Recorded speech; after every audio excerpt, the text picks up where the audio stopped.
सदर आसिफ अली जरदारी जो gas pipeline समझौता जब हुआ था, अहमदी निजाद वज़ीर आज़म थे, उस वक्त से अब तक कोशिशों में मसरूफ़ हैं, लेकिन जो शराइत हैं और जिन जिन के पॉइंट ऑफ व्यू हैं वो सामने आ चुके हैं। कौन कौन इसका मुखालिफ है? तो गैस का जो मसला है ईरान के साथ, ये हल होता हुआ आपको नज़र आता है और रियलिटी क्या है इस मामले के अंदर?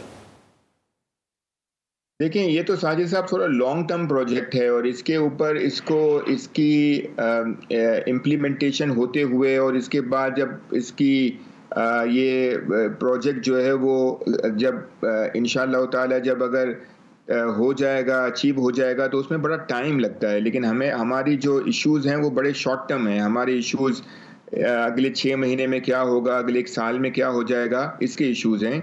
जहाँ तक आप गैस की शॉर्टेज की बात कर रहे हैं, हमारी एक्सप्लोरेशन कंपनीज़ ने उस तरीके से ज़ाहिर है वो एक्सप्लोरेशन नहीं कर सकी, बिकॉज़ उनके पास कैश सरप्लस नहीं रहा और उनकी अक्सर जो भी रेवेन्यू था वो रिसीवेबल के तौर पे ही रहा। लेकिन अब चूंकि उनकी कैश पोजीशन बेहतर होगी, इसलिए कि अब अच्छा खासा जो है वो ख़त्म, एक्यूमुलेशन ऑफ सर्कुलर डेट अब नहीं हो रहा। अब जो अगर वो पैसा बना रही हैं तो वो कैश जनरेट कर रही हैं, तो अब उनके पास अच्छा खासा मौका होगा कि वो एक्सप्लोरेशन एक्टिविटीज़ करें।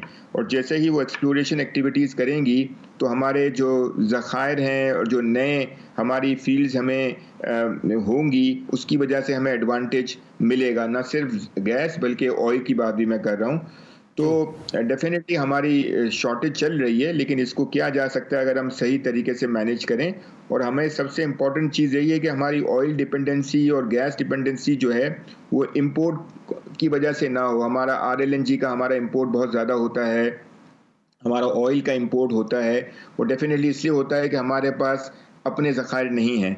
तो हमें इसके ऊपर डेफिनेटली काम करना है और इसको किसी तरीके से काबू पाना है और इसके ऊपर इससे हमारा करंट अकाउंट डेफिसिट भी काबू में आ जाएगा और जिसकी वजह से हमारी जो रिजर्व के ऊपर जो इश्यूज आते हैं वो कम होना शुरू होंगे।